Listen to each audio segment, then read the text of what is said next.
nuevamente en Claxo TV, Boaventura Sousa Santos, portugués, pensador, yo no sé, él me dirá si se llama pensador global, internacional o pensador simplemente, investigador.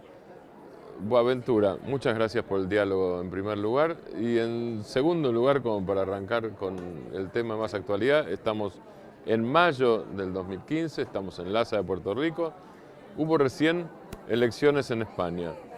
Podemos puede formar gobierno en Barcelona y en Madrid. ¿Qué te dice a vos esta forma de articulación política con este resultado? Mira, Martín, como sabes, yo lo acompaño bastante de cerca el trabajo de Podemos y las elecciones fueron al fin de semana donde estuve en Grecia, porque acompaño también solidariamente con Grecia, estuve invitado por el Instituto Nikos Poulantzas y regresé a Portugal el sábado, víspera de las elecciones, muy pesimista. O sea, ¿Ah, sí? la idea de que no por el Syriza está haciendo un trabajo notable en Grecia, pero pesimista porque la Unión Europea está intentando de convertir a Syriza en una vacuna contra cualquier transformación política en Europa. No tiene miedo de Grecia, que es 1,2% del PIB europeo, pero tiene miedo de España, que es 8% del PIB, y Irlanda. Y tiene miedo, obviamente, de Podemos y tiene miedo del Sinn Féin en Irlanda. Porque si algunas concesiones y renovaciones políticas dentro de los tratados se van a hacer por vía de Grecia, se deberán aplicar a otros países. Entonces, Claro. yo regresé sábado y bastante pesimista porque todas las señales es que los grandes decisores de la Unión Europea van a ser inflexibles con Syriza e intentar de dividir los griegos. Parte de la base social de apoyo de Syriza virá a hacerse en contra, abandonar Syriza, ¿no? Y por eso estaba muy atento a lo que iba a pasar en España el día siguiente, ¿no? Y el día siguiente fueron las elecciones autonómicas y hay varios resultados que hay que mirar con mucha atención. El primero es que las elecciones autonómicas y municipales eran las más difíciles para Podemos. Por un lado porque su construcción reciente no le ha permitido crear una base de cuadros de militantes en montones, centenas de ciudades de España.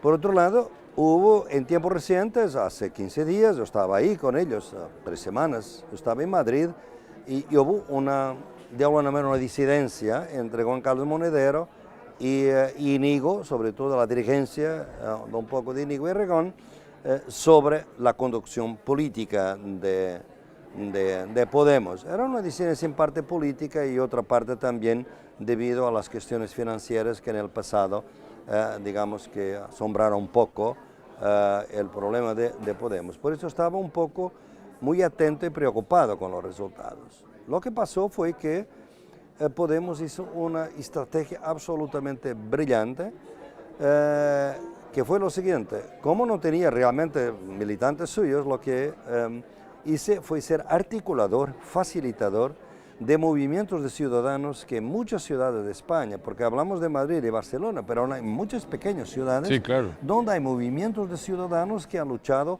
por cosas que crearon el respeto de la ciudadanía, porque no son cosas, son movimientos que no son de la política institucional, pero fue por el precio de agua, precio de electricidad, la lucha contra los desahucios, despojos, o sea, fue realmente movimientos que estaban muy cercanos a la a ciudadanía. los temas concretos, a los problemas de A todos los problemas días. concretos de la gente que no Sí. son de izquierda ni de derecha, como Podemos muchas veces dice, pero son problemas de la gente. Y además Entonces, son problemas sociales. problemas sociales Sí. muy candentes y que muchas veces están fuera de los partidos institucionales, de la agenda de los partidos. Y Podemos entró con éxito total. O sea, fue una gran victoria de Podemos porque realmente todos estos problemas, tanto el problema de la base social mismo es problema de disidencia, que en el día siguiente, cuando estábamos celebrando las elecciones, Monedero estaba en una asistencia, en un comicio de celebración, y la gente lo descubre y empiezan a gritar Monedero, y Monedero va al podio y abraza a Íñigo. O sea, una reconciliación también política dentro de Podemos, que a mi juicio es muy interesante y muy bueno. Entonces, Lo primero es que realmente una victoria que va a ser fuerte en las elecciones legislativas, en este ciclo electoral en que entramos ahora en España. Pero hay otros resultados que son importantes. El Partido Socialista ha perdido 600.000 votos, pero ha logrado mantenerse como una fuerza política de alternativa a los conservadores, al PP, que tuvo una derrota brutal, pero no tan grande cuanto queríamos. Y por eso el Partido Socialista surge como casi un parcero incondicional para cualquier alternativa. Entonces, eso se pone el problema de alianzas entre Podemos y el PSOE. Y aquí Pablo Iglesias ya lo había dicho antes y ahora lo ha dicho muy claramente que sí, que está listo para coaliciones dentro de principios programáticos y de políticas muy concretas que tienen que ser llevadas a cabo. Perdón, por ahora estamos hablando de coaliciones dentro de ciudades y de regiones. Exacto, a nivel de la ciudad. No de coaliciones nacionales. No, nacionales, claro. pero van a ser un ensayo para los nacionales, ¿no? Y todo lo que se hace ahora a nivel autonómico de las ciudades va a ser muy importante para las legislativas. Ya empezamos en Andalucía con las condiciones que Podemos ha puesto para apoyar la candidatura del gobierno de Susana Díaz, de PSOE, porque en Andalucía el PSOE no es simplemente un partido de gobierno, es un régimen, porque todo está alrededor, la sociedad está todo comprometida con el PSOE. Entonces, yo pienso que este es el resultado, estos dos resultados, el hecho que el Partido Socialista se mantiene, digamos, como un parcero incondicional va a ser importante y son retos, porque de alguna manera el Podemos ha luchado contra la casta. El PSOE es parte de la casta y ahora va a hacer coaliciones con la casta. A nivel autonómico y ciudades, pero obviamente el proyecto será a nivel legislativo. Yo apoyo totalmente este tipo de alianzas desde que sean con base en principios programáticos y eso me parece que es muy importante. Ahora, uno puede, porque lo estás diciendo y yo te lo pregunto a ver si vas por ese lado o no. ¿Hacer una alianza con la casta significa convertirse en casta? Ese es el riesgo. Porque es el riesgo, pero las fuerzas políticas pueden hacer alianzas con fuerzas políticas distintas. Claro. Son alianzas. Son alianzas. El problema es lo siguiente, no es una alianza con el enemigo. O sea, tú no haces alianzas con el enemigo, haces alianzas con adversarios. No vendes el arma al diablo, claro. Exactamente. Sí. Entonces, va a ser un equilibrio interesante porque Podemos ha creado su espacio, digamos, luchando contra el colapso de la izquierda institucional que el PSOE representaba y una izquierda anquilosada que la izquierda unida, del Partido Comunista. Entonces, por eso el PSOE ha sido enfrentado muchas veces, confrontado con muchas críticas por parte de Podemos. Por eso los términos de alianzas van a ser absolutamente decisivos. Para mí, no es parte de castas si tú haces una alianza con gobiernos con partidos que están en la casta, desde que las condiciones son las tuyas también. Y es necesario, el Partido Socialista sabe que va a necesitar de Podemos. El otro hecho es que España sigue siendo una sociedad muy conservadora, porque el partido que está en el poder, a pesar de la corrupción sistémica, sigue siendo el más votado. O sea, ha perdido mucho voto, pero es todavía el más votado. Entonces, este es otro dato muy importante para el futuro. En tercer lugar, yo digo que hubo también la renovación, la idea, el impulso de renovación política no es un monopolio de la izquierda, porque tenemos Ciudadanos. Y que ahí es una emergencia también de los conservadores jóvenes con un programa muy neoliberal realmente, pero que tienen se apropiaron de alguna manera del discurso antisistémico de Podemos, lucha contra la corrupción, no hablan de casta por supuesto, pero también contra la vieja política, etcétera, etcétera. Entonces eso va a ser importante porque si el PP, recupera algo, tiene un aliado natural en Ciudadanos con 6% de los votos. Y lo más dramático es, en cuarto lugar, es realmente el colapso de Izquierda Unida. O sea, ha sido muy ponida, digamos, fue una oposición muy fuerte, electoral, una derrota grande, porque realmente no se han sabido articular, salido de ese dogmatismo. Yo te podía dar montones de ejemplos de que por ejemplo, siguen organizando cursos de verano, por ejemplo, en el Escorial, voy a estar en 1 de julio, y digo, yo participo con una condición, que ustedes inviten también a Podemos. Porque nunca, por principio, no invitan a Podemos. Por principio. Por principio. ¿Por qué? Porque son rivales, porque esta gente, muchos de ellos tuvieron el Partido Comunista en la izquierda, Monedero, Pablo Iglesias, o sea, en izquierdas unida. Es un poco la cultura del que no está o estuvo, es un traidor, Claro, ¿no? es un traidor, absoluto. Claro. Martínez, exactamente, Sí. eso está muy en la izquierda unida, pero hay gente muy fuerte dentro de la izquierda unida que está reaccionando en contra. Un de ellos, que es un brillante intelectual de la izquierda unida, que es Manolo Monoreu, que escribió un artículo realmente totalmente destructivo sobre su propio partido y sobre el resultado del dogmatismo de esta incapacidad de de tener una estrategia política a nivel nacional. O sea, hay gente buena de Izquierda Unida a nivel local, pero la dirigencia es débil.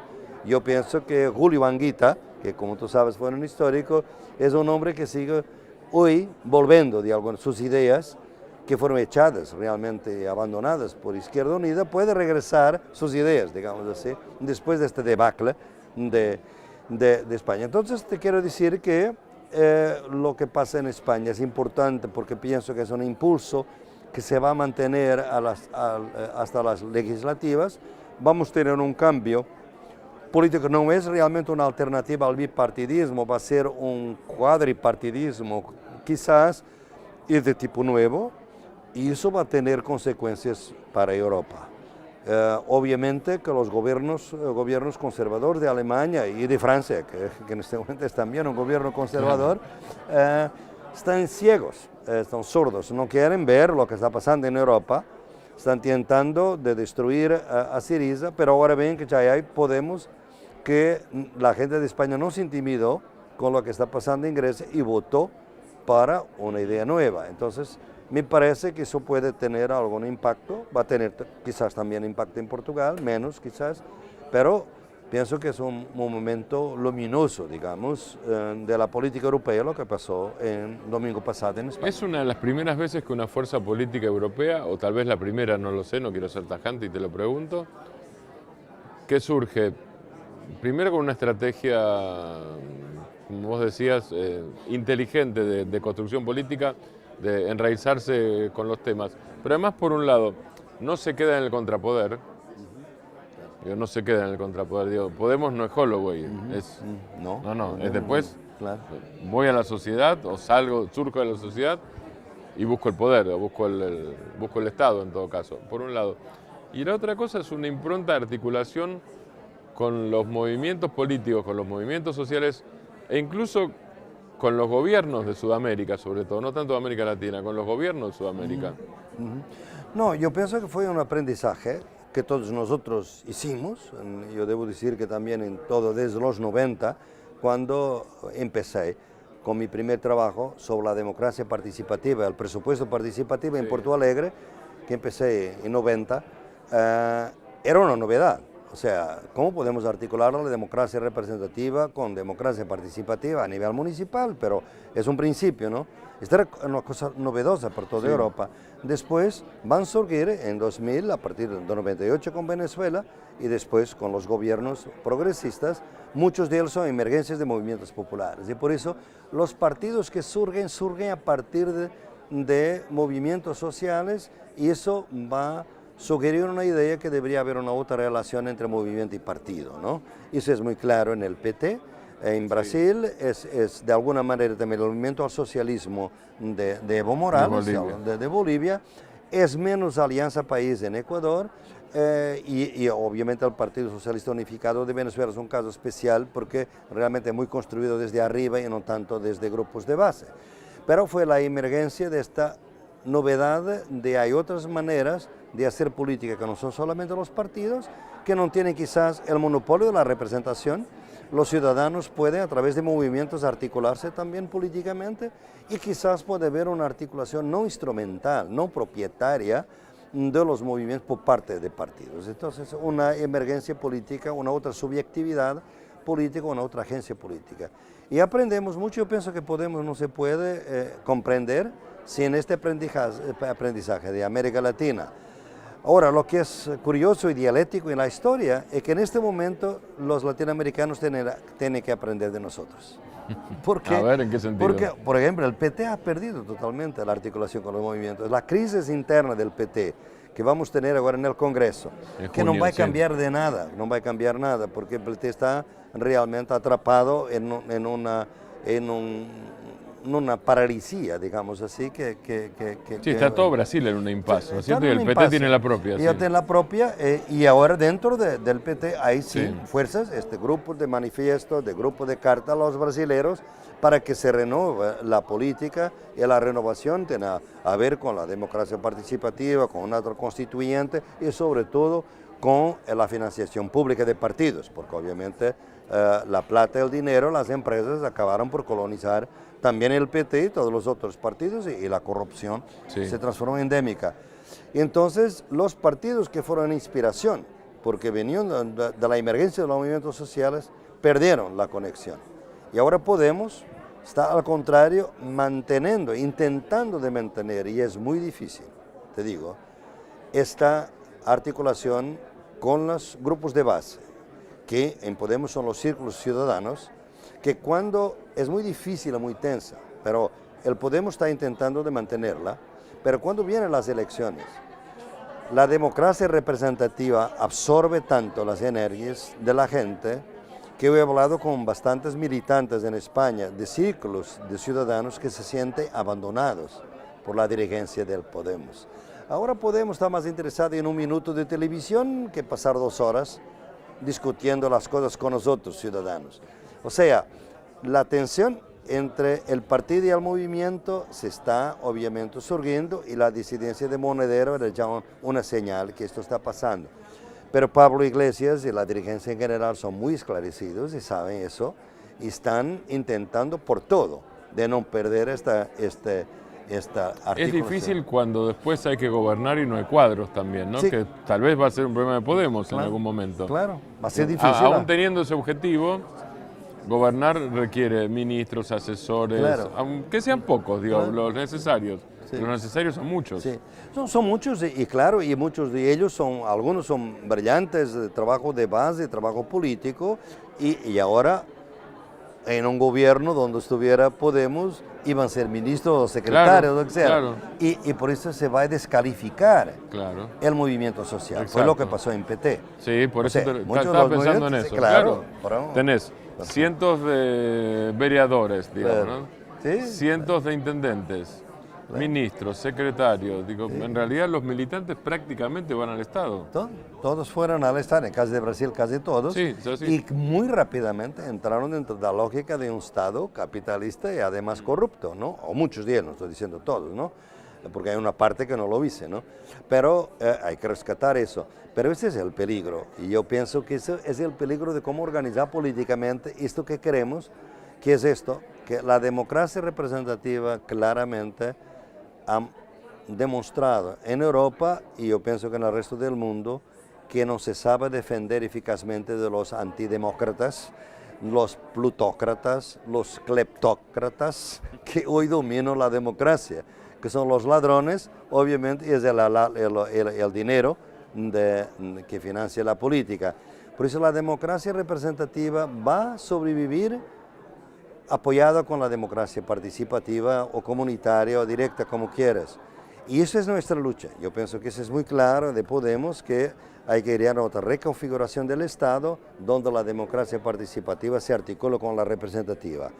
Pero te digo, este es el reto contra la corrupción, es el reto para reconfigurar otro Estado, pero va a ser muy difícil si nosotros no tenemos otras asambleas constituyentes que garanticen de alguna manera esta articulación y que creen demandas como, por ejemplo, la prohibición de financiación privada de partidos.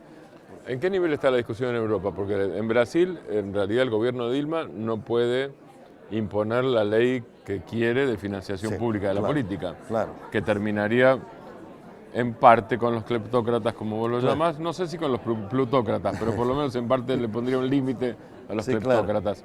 ¿En qué punto está la discusión en Europa sobre eso? No, en Europa nosotros ha habido diferentes países, en el caso de Portugal hay reglas muy fuertes para la financiación privada de partidos, pero los huecos, las posibilidades son cada vez más grandes y los habemos visto sobre todo cuando hay inversiones públicas. La corrupción se instaló en Portugal muy claramente, se instaló en España, sí, endémica, ¿no? Sí. Como sabemos, el PSOE y el PP, obviamente. Por eso vamos a tener que en Europa repensar todo el problema de la financiación. Y eso va a ser muy difícil porque hay demasiados intereses que están construidos y además hay mucha gente que está dentro de estos partidos grandes que fueron los que crearon este sistema de corrupción, viven de eso. Son los abogados y son abogados progresistas, pero cuando producen las leyes en los parlamentos, producen las leyes de manera que tienen cláusulas que van a beneficiar a las empresas con las cuales trabajan y que pueden beneficiar sus concursos.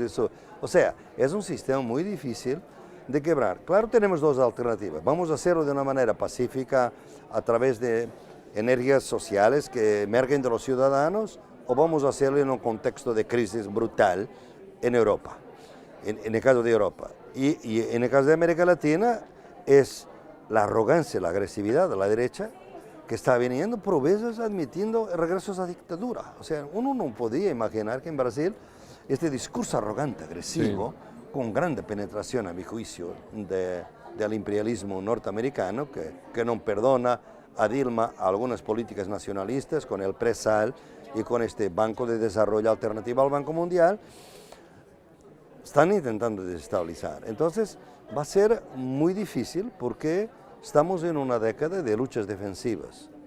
Por supuesto, ya no estamos en la primera década de luchas ofensivas.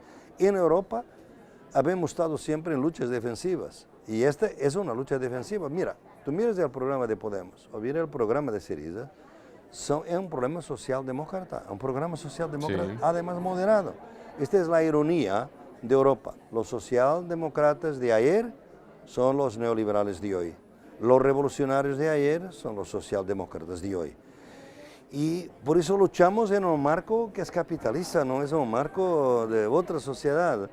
Y por eso llamo a una socialdemocracia moderada, digamos así, una lucha defensiva. El capital financiero ni siquiera quiere espacios para una socialdemocracia moderada. No puede. Ni eso. No, de ninguna manera. Lo que estamos asistiendo es esto, es mercantilizar el trabajo. La fuerza de trabajo va a ser mercantilizada totalmente, porque como tú sabes, la socialdemocracia lo que logró a través de la contratación colectiva, los derechos laborales y todo el derecho laboral, fue de realmente encontrar momentos no mercantiles en la relación entre empresario y trabajador. Eso se está destruyendo para mercantilizar totalmente la fuerza de trabajo, una mercancía como otra cualquiera, y por otro lado, después de transformarla en mercancía, robarla. Claro. O sea, en los Estados Unidos hay una expresión, ya estudios, que se llama wage theft, o sea, el robo de salario, que son las horas extraordinarias que no pagas, que contratar a una persona por la tarea y tú trabajas montones de horas, obviamente sin pagar las horas, digamos, sí, así. Y por otro lado, que no pagas el trabajo necesario para encontrar trabajo.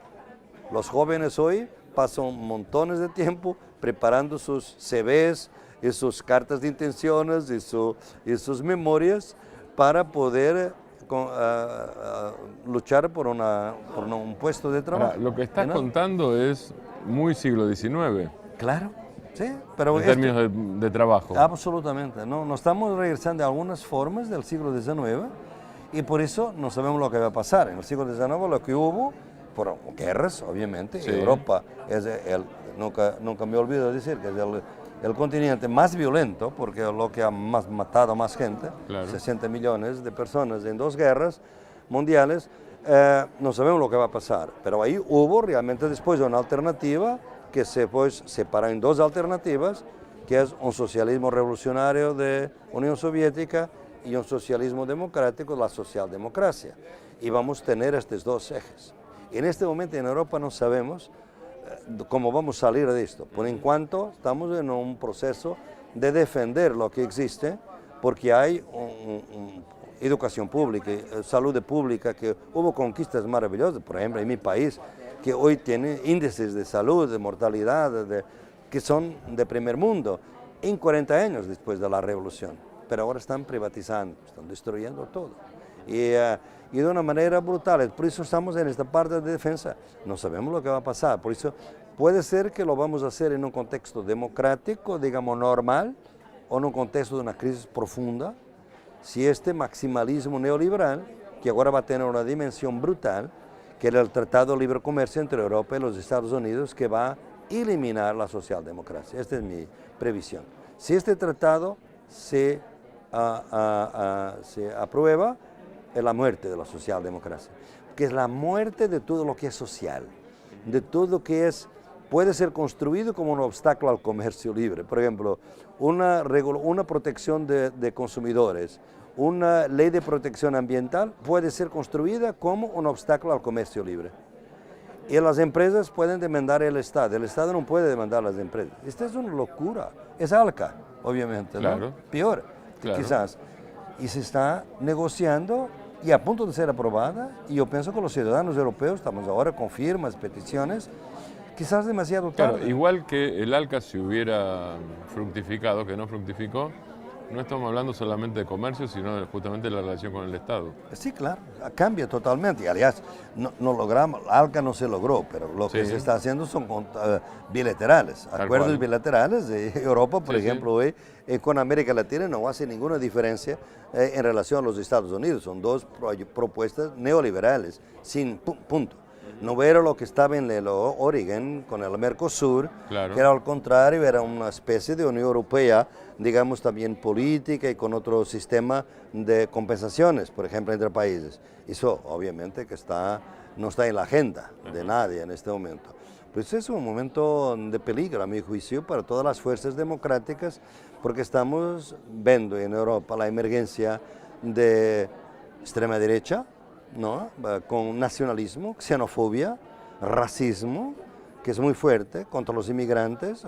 El Mediterráneo en este momento es un cementerio líquido donde millares de africanos mueren en búsqueda de un empleo digno, que es la responsabilidad histórica del colonialismo europeo, que ha realmente producido estados fallidos y fallados debido a la política neocolonial de Europa, y que ahora la gente busca dramática y desesperadamente una oportunidad de empleo y se muere en el desierto antes de llegar al Mediterráneo. Si no mueren en el desierto mueren en el mar, ¿no? Boaventura, muchas gracias. Bueno, ¿qué tal? Un gusto. Boaventura Sousa Santos nuevamente en Claxo TV, aquí en Laza, Puerto Rico.